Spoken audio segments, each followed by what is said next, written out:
ஒரு மனிதனை மரணம் எப்படி ஆண்டு கொண்டிருக்குமோ அப்படியே தெய்வத்தினுடைய கிருபை ஒரு மனிதனை, ஒரு குடும்பத்தை ஆண்டு கொண்டிருக்கிறது. அப்படின்னா நமக்கு தைரியமா சொல்ல முடியும், என் குடும்பத்தை பிசாசானவன் மேற்கொள்ள முடியாது, என் வாழ்க்கையை பிசாசானவன் ஜெயிக்கவே முடியாது.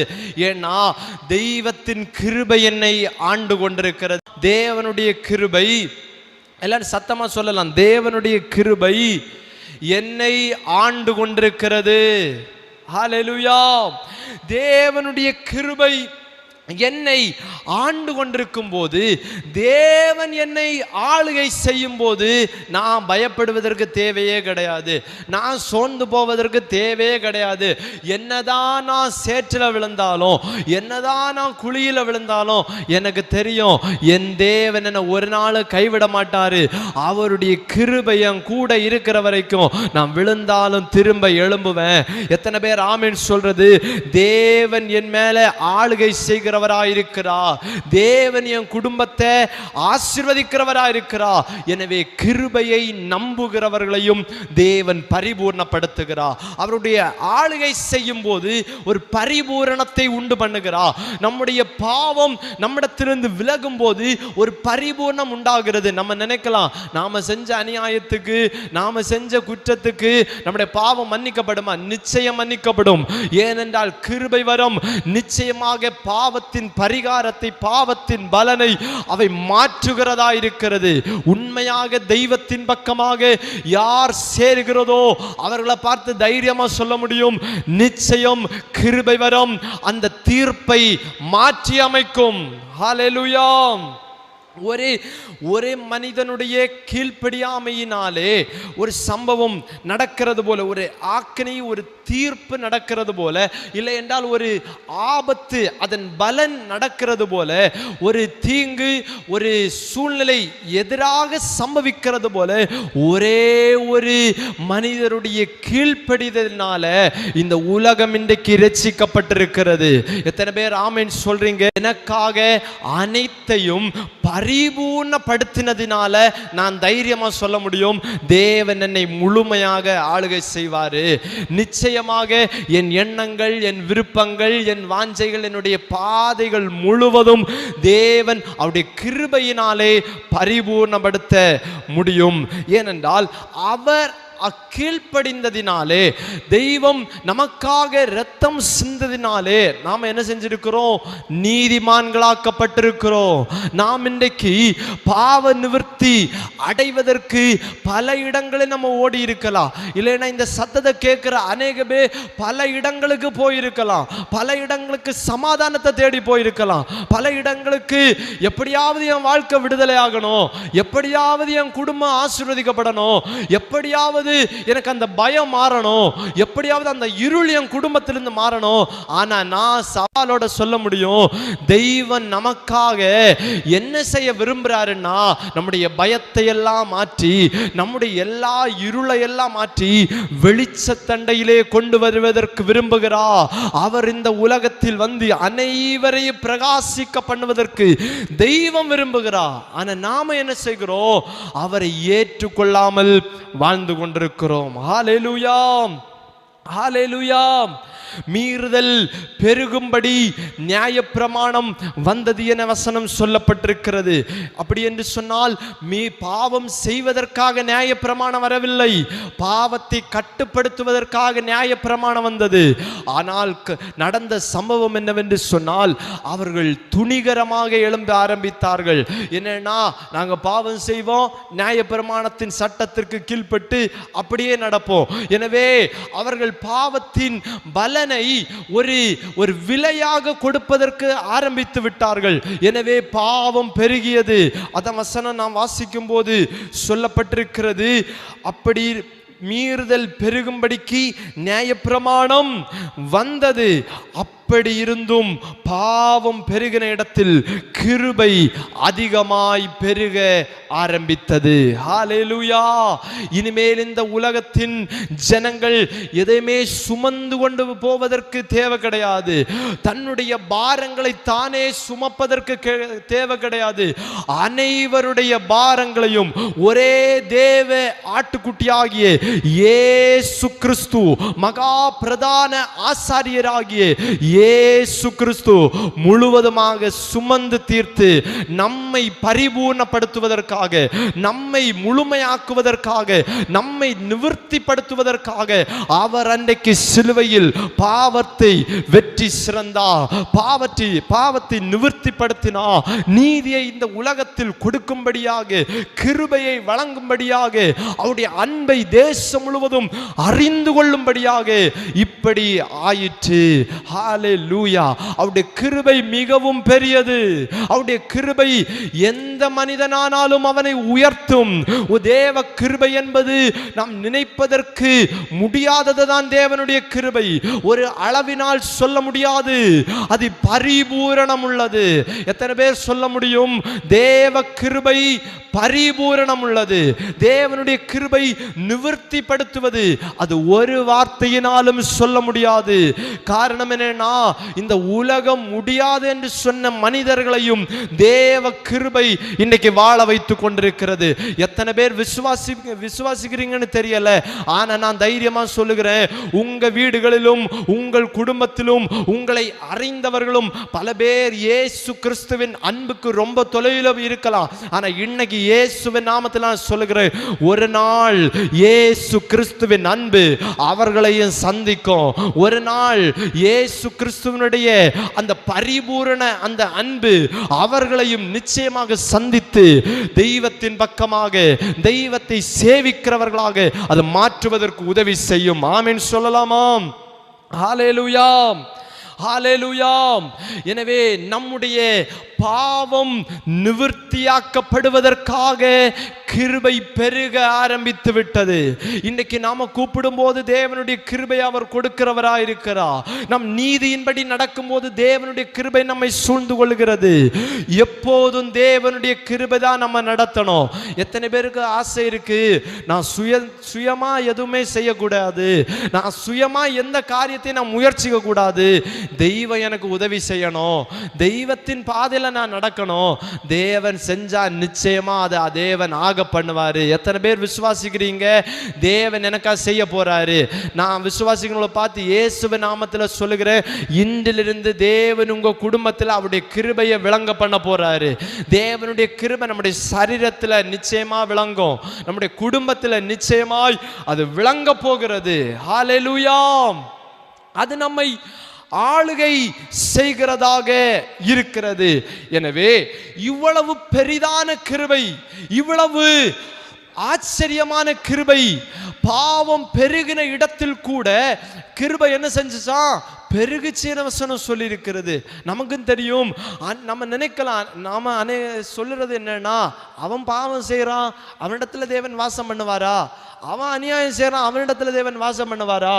அவன் மற்றவங்களுக்கு விரோதமா எழும்பிட்டு இருக்கிறான், பேசிட்டு இருக்கிறான், தெய்வத்துக்கு ரொம்ப தொலைவில் இருக்கிறான், இனிமே அவன் கூப்பிட்டாலும் அவனுக்கு பதில் கிடையாது. ஆனா வசனம் என்ன சொல்லுதுன்னா, பாவம் பெருகின இடத்தில் என்ன செஞ்சான்? சத்தமா சொல்லலாம், கிருபை பெருகிற்று. ஹல்லேலூயா.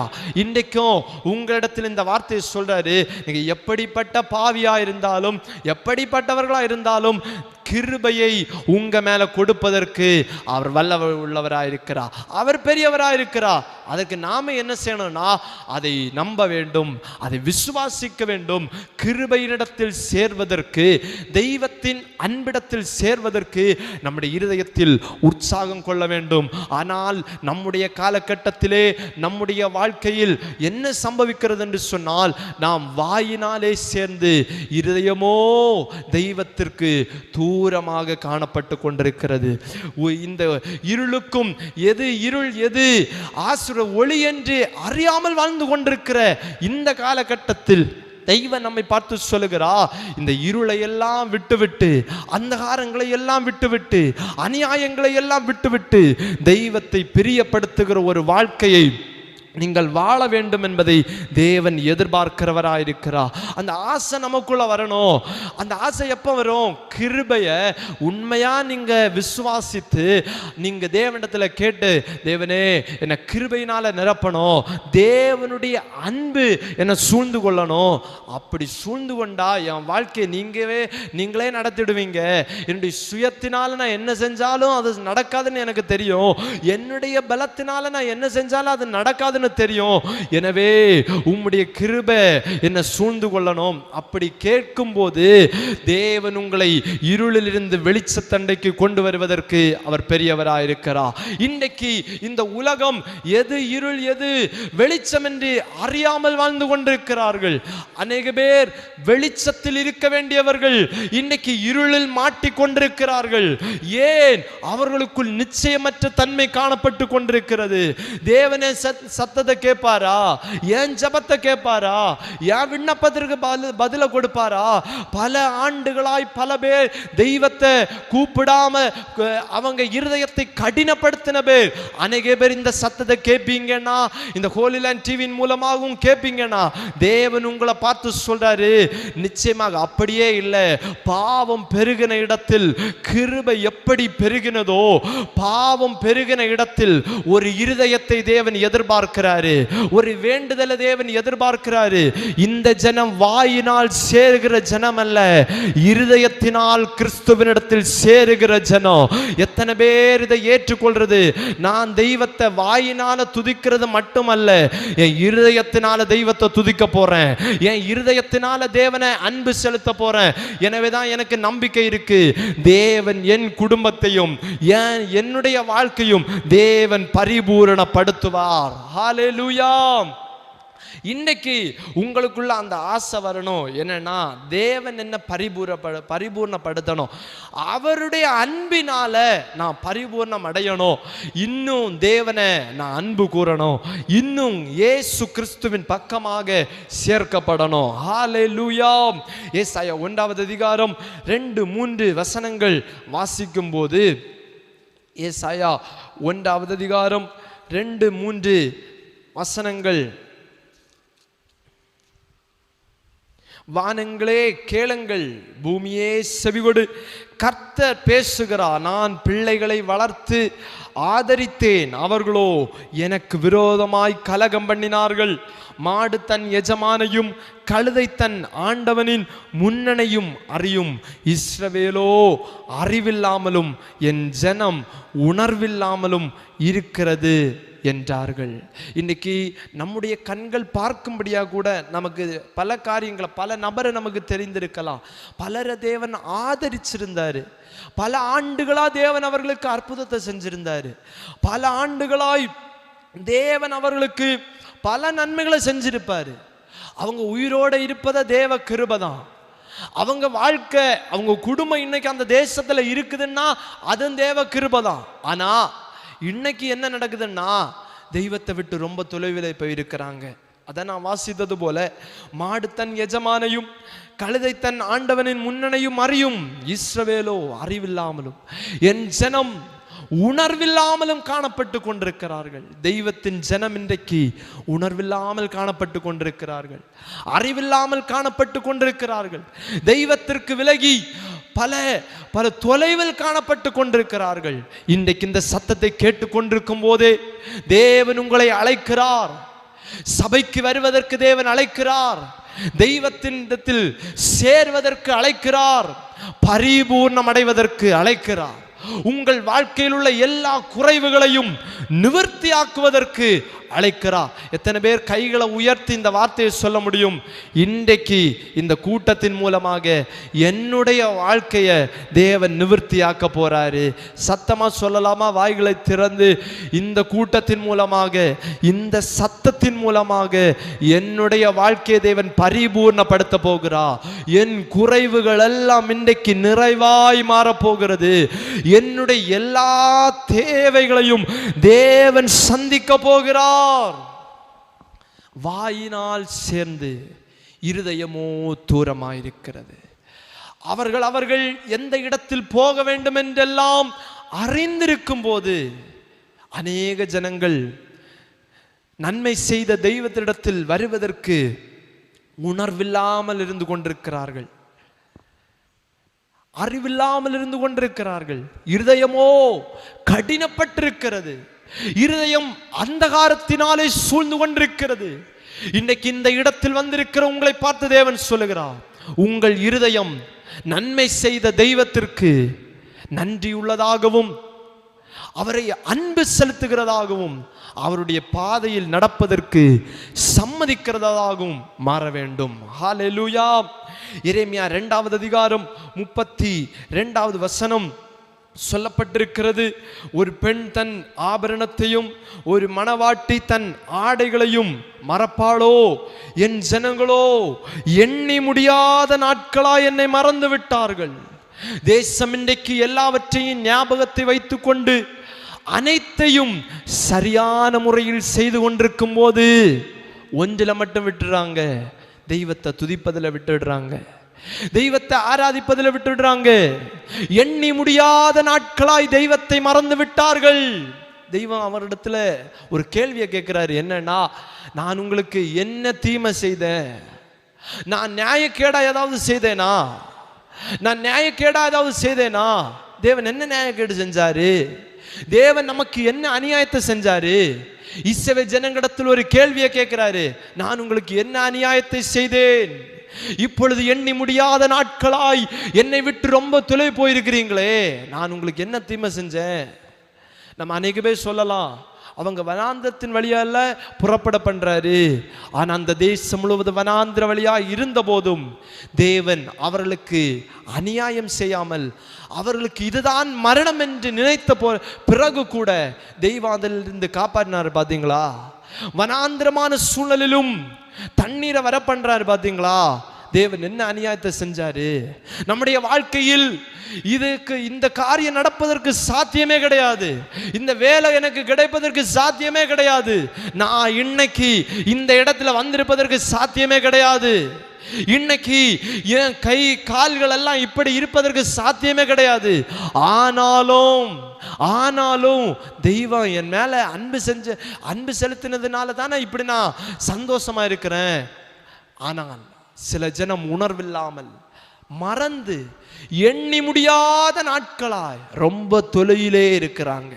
இன்னைக்கு இந்த சத்தத்தை கேட்கிற உங்களை தேவன் அவரின் பக்கத்திலே அழைக்கிறார். எத்தனை பேர் இந்த சத்தத்தை தெளிவாக கேட்குறீங்க? இந்த சத்தத்தை நீங்கள் கேட்டுக்கொண்டிருக்கும் போதே தேவன் உங்களை அழைக்கிறார். தேவன் அவருடைய நாமத்தை மகிமைப்படுத்துவதற்காக உங்களை அழைக்கிறார், அவருடைய நாமத்தை உயர்த்துவதற்காக உங்களை அழைக்கிறார். முக்கியமாக உங்களை ஆசீர்வதிக்கும்படியாக அவர் உங்களை அழைக்கிறார். ஹல்லேலூயா. நீண்ட நாளாய் மறந்து போன ஜனத்தின் இருதயம் உணர்வில்லாமல் காணப்பட்டு கொண்டிருக்கிறது. நீண்ட நாளாய் அநேக பேருக்கு தூக்கமே வராது. என்னன்னா, தெய்வம் எனக்கு இப்படி செஞ்சிருக்கிறாரு, அந்த நன்மையை செஞ்சிருக்கிறாரு, இவ்வளோ நன்மை செஞ்சிருக்கிறாரு, அதனால அநேகருக்கு தூக்கமே வராது, நன்றி செலுத்திட்டே இருப்பாங்க. ஆனா இன்னைக்கு அநேக பேருக்கு பல அற்புதம் செஞ்ச பிறகு கூட சபைக்கு வர்றது கிடையாது, பல நன்மைகள் செஞ்ச பிறகு கூட தூணா நிற்கிறது கிடையாது, பல விடுதலைகளை நடப்பித்த பிறகு கூட ஜெபிக்கிறது கிடையாது. கலகங்களை உண்டு பண்ணுகிற, அநியாயமாய் பேசுகிற, விரோதமாய் எழும்புகிற எல்லா நிலைமைகளையும் இன்றைக்கு மாற வேண்டும். தேவன் அதை எதிர்பார்க்கிறார். ஹல்லேலூயா. இன்னைக்கு நம்முடைய வாழ்க்கையிலிருந்து அவைகள் மாற வேண்டும். ஒரு உணர்வுள்ள இருதயம் நமக்கு வேண்டும். தெய்வத்தை அன்பு செலுத்துகிற ஒரு உணர்வுள்ள இருதயம். நீண்ட நாளாய் தெய்வத்தை மறந்து வாழுகிற வாழ்க்கை நாம் வாழாமல் எப்போதும் தெய்வத்தையே நாம் யோசித்து அவருடைய பாதையில் அவரை அன்பு செலுத்துகிற ஒரு வாழ்க்கை அவர் கொடுக்க போறாரு. ஹல்லேலூயா.